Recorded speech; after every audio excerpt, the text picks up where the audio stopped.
الحمد لله نحمده ونستعينه ونستغفره ونؤمن به ونتوكل عليه ونعوذ بالله من شرور أنفسنا ومن سيئات أعمالنا من يهده الله فلا مضل له ومن يضلله فلا هادي له وأشهد أن لا إله إلا الله وحده لا شريك له وأشهد أن سيدنا ونبينا ومولانا محمدا عبده ورسوله أرسله الله تعالى إلى كافة للناس بشيرا ونذيرا وداعيا إلى الله بإذنه وسراجا منيرا صلى الله تعالى عليه وعلى آله وأصحابه وأزواجه وذرياته وأهل بيته وطاعته أجمعين أما بعد فقد قال الله تبارك وتعالى في القرآن المجيد والفرقان الحميد أعوذ بالله من الشيطان الرجيم بسم الله الرحمن الرحيم والذين آمنوا به وعزروه ونصروه واتبعوا النور الذي أنزل معه أولئك هم المفلحون صدق الله مولانا العظيم إن الله وملائكته يصلون على النبي يا أيها الذين آمنوا صلوا عليه وسلموا تسليما اللهم صل على محمد وعلى آل محمد كما صليت على إبراهيم وعلى آل إبراهيم إنك حميد مجيد. بزرگان محترم، اللہ تبارک و تعالیٰ کا یہ بڑا کرم اور احسان اور فضل ہے کہ اس کریم ذات نے مجھے اور آپ کو دین کا ہم فریضہ نماز جمعہ ادا کرنے کے لیے یہاں جمع فرمایا. ہم دعا کرتے ہیں کہ اللہ تبارک و تعالیٰ ہمارے اس دینی فریضے کو اور ہمارے اس جمع ہونے کو اپنی بارگاہ میں قبول و منظور فرما کر اسے ہم سب کے لیے دنیا اور آخرت میں نجات اور ہدایت کا ذریعہ بنا دے. آمین. بات چل رہی تھی کہ ایک امتی کا اللہ کے نبی صلی اللہ علیہ وسلم کی ذات کے ساتھ کس طرح کا تعلق ہونا چاہیے. اس آیت کریمہ میں اللہ تبارک و تعالی فرماتے ہیں کہ پس جو لوگ ایمان لائے، کس پر ایمان لائے؟ اللہ کے نبی پر ایمان لائے. وعزروہ، اور آپ علیہ الصلاۃ والسلام کی توقیر، عزت اور تعظیم کی. ونصروہ، اور جنہوں نے اللہ کے نبی کی مدد کی. واتبعوا النور الذی انزل معہ، اور جو نور، جو روشنی، جو ہدایت کی کتاب قرآن مجید ہم نے اللہ کے نبی پر اتارا، اس کی اتباع کی، اس کی پیروی کی، اس کا فالو کیا. وَأُولَئِكَ هُمُ الْمُفْلِحُونَ، اور وہ لوگ فلاح اور کامیاب ہونے والے ہیں، وہی کامیابی والے ہیں. تو دو تین باتیں تو عرض کی تھی کہ ایمان کس طرح ہونا چاہیے، زبان سے اقرار اور دل سے ماننا. اور نمبر 2، عزت اور تعظیم اور توقیر اللہ کے نبی کی ہر وقت دل میں ہونی چاہیے. کیوں ہونی چاہیے؟ نبی کی عزت سب سے زیادہ اور نبی کی محبت سب سے زیادہ، اس لیے کہ نبی نے ہمیں جینے کا سلیقہ سکھایا. نبی آئے تو روشنی آئی، نبی آئے، پیغمبر آئے تو انہوں نے ہمیں صحیح راستہ بتایا. اللہ تبارک و تعالیٰ کی پہچان نبی نے کروائی، جنت اور جہنم پر یقین نبی نے دلوایا، جو بڑی بڑی نیکیاں ہیں ان سب نیکیوں کے اوپر کیا کیا ملنے والا ہے وہ نبی نے بتایا، بڑے بڑے گناہ کے اوپر کیا سزا ہے وہ نبی نے بتائی، زندگی جینے کا کیا سلیقہ اور طریقہ ہے نبی نے بتایا۔ تو پوری 24 گھنٹے کی زندگی، صبح سے لے کر شام تک، شام سے لے کر رات سے لے کر صبح تک، یہ سب ایک ایک سیکنڈ نبی نے ہمیں بتایا، پیغمبر نے بتایا۔ اس لیے اللہ تبارک و تعالیٰ کی عجیب حکمت ہے کہ جب سب سے پہلے انسان جس کو پیدا کیا اللہ نے، اسے بھی نبی بنایا۔ یہ نہیں کہ آدم کو پیدا کر کے یہ کہا کہ صرف یہ انسان ہے، نہیں، بلکہ وہ انسان بھی ہے سب سے پہلے، اور سب سے پہلے نبی بھی ہے۔ تو اللہ تبارک و تعالیٰ نے انبیاء کرام علیہ السلام کو مبعوث فرمایا یہ انسانوں کی ہدایت کے لیے۔ اس لیے ہر قوم کو کہا گیا، اور ہر قوم کو نبی نے کیا کہا؟ حضرت نوح آئے، دعوت و تبلیغ وہاں سے شروع ہوئی، تو حضرت نوح علیہ السلام نے اپنی قوم سے یہی کہا کہ یہ قوم اللہ کے اوپر ایمان لاؤ، ایک اللہ کے اوپر، اور کسی کو اس کا شریک نہ بناؤ، اور اللہ اکیلا ہے۔ یہ حضرت نوح نے بتایا۔ حضرت ہود، حضرت صالح، قرآن مجید کے اندر وَإِلَىٰ عَادٍ أَخَاهُمْ هُودًا قَالَ يَا قَوْمِ اعْبُدُوا اللَّهَ مَا لَكُم مِّنْ إِلَٰهٍ غَيْرُهُ أَفَلَا تَتَّقُونَ وَإِلَىٰ ثَمُودَ أَخَاهُمْ صَالِحًا قَالَ يَا قَوْمِ اعْبُدُوا اللَّهَ، اے میری قوم، اعبدوا اللہ، اللہ تعالیٰ کی عبادت کرو۔ تو حضرت صالح نے، حضرت نوح نے، حضرت ہود نے، حضرت زکریا، حضرت موسیٰ، حضرت عیسیٰ، جتنے انبیاء آئے سب نے یہی بتایا کہ ایک اللہ کی عبادت کرو۔ اور پھر کیا کہا نبیوں نے؟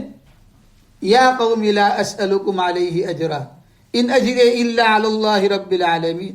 حضرت آدم سے لے کر حضرت صلی اللہ علیہ وسلم تک جتنے انبیاء آئے سب نے ایک ہی بات کہی قوم سے، یا قوم لا اسألکم علیہ اجرا، اے میری قوم، یہ دعوت و تبلیغ کا جو ہم کام کرتے ہیں اور تمہیں اللہ اور اس کے ساتھ جوڑتے ہیں، لا اسألکم علیہ اجرا، اس پر ہمیں کوئی روپیہ پیسہ مال دولت نہیں چاہیے۔ ان اجری الا علی اللہ رب العالمین، ہمارا اجر تو اللہ تبارک و تعالیٰ کے یہاں ہے۔ اس لیے حضرت ابو طالب کے پاس مشرکین مکہ آئے اور کیا کہا؟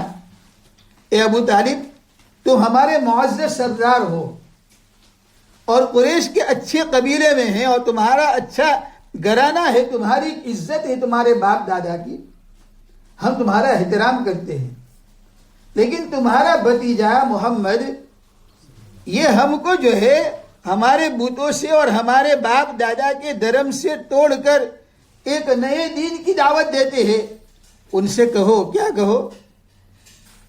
ابو طالب، اگر وہ مال اور پیسہ اور دولت کے لیے ایسا کرتا ہے تو ہم پورے مکہ کے جتنے سردار ہیں اور پورے مکہ کے جتنے لوگ ہیں ان سب کا مال جمع کر کے محمد کو دے دیتے ہیں، تمہارے بھتیجے کو، ہم اس کے قدموں میں ڈال دیتے ہیں۔ اگر وہ مکہ المکرمہ اور عرب کی کسی خوبصورت مالدار عورت سے نکاح کرنا چاہتا ہے، اس کو کوئی عورت پسند ہے خوبصورت، تو ہم سب مل کر اس عورت کو اس کے قدموں میں ڈال دیتے ہیں۔ آپ ان سے کہو، عزت چاہیے تو ہم ان کو سردار بنا دیتے ہیں، لیڈر بنا دیتے ہیں ہمارا۔ یہ ساری آفر کی اللہ کے نبی کو۔ حضرت ابو طالب سے کہا، ابو طالب نے کہا میں میرے بھتیجوں کو بلاؤں گا۔ ابو طالب نے بلایا آپ علیہ السلام کو، کہا بھتیجے، سارے لیڈر جتنے بھی تھے بڑے بڑے مالدار مکہ المکرمہ کے اور عرب کے، وہ سب میرے پاس آئے اور انہوں نے یہ بات کہی ہے، تم کیا کہتے ہو؟ تو آپ علیہ الصلوۃ والسلام نے تاریخی جواب دیا، اور یہ جواب کوئی نبی ہی دے سکتا ہے، کوئی رسول ہی دے سکتا ہے، میں اور آپ نہیں دے سکتے۔ دنیا کا کوئی بڑے سے بڑا فلاسفر اور بڑے سے بڑا پڑھا لکھا آدمی یہ جواب نہیں دے سکتا۔ کیا کہا اللہ کے نبی نے؟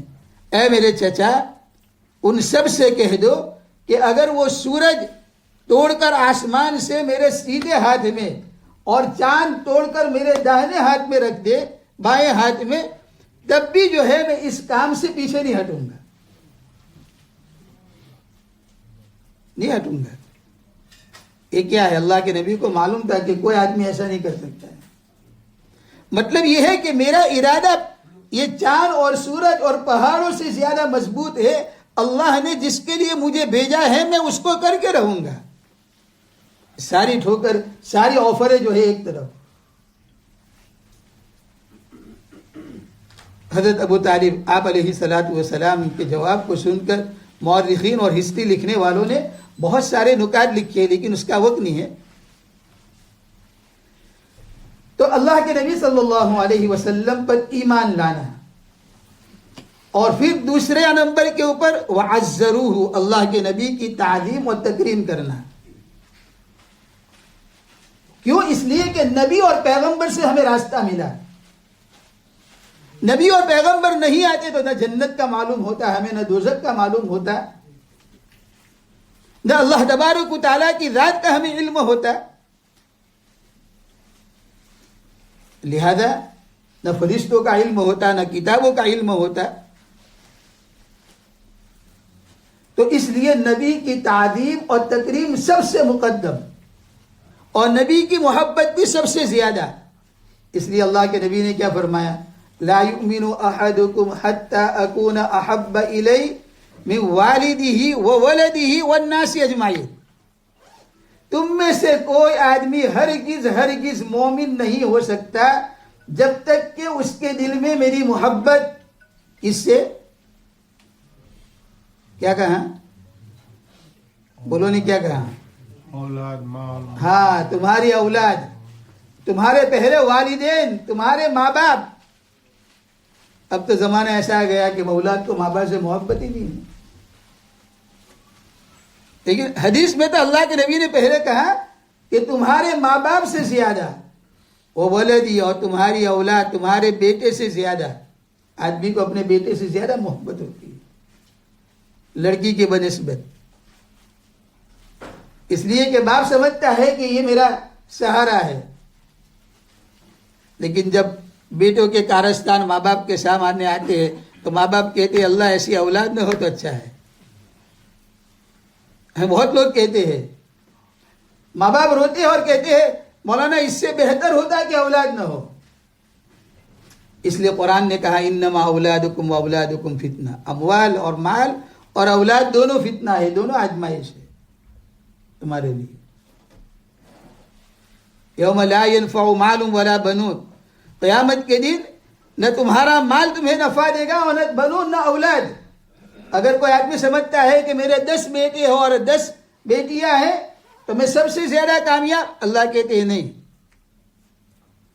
یہ مال اور دولت اور تمہاری اولاد یوم لا ينفع مال ولا بنون، تو کیا کام آئے گا؟ تو قرآن نے آگے کہا الا من اتى اللہ بقلب سلیم، قلب سلیم لے کر جو اللہ کے پاس آئے گا وہ کامیاب ہے۔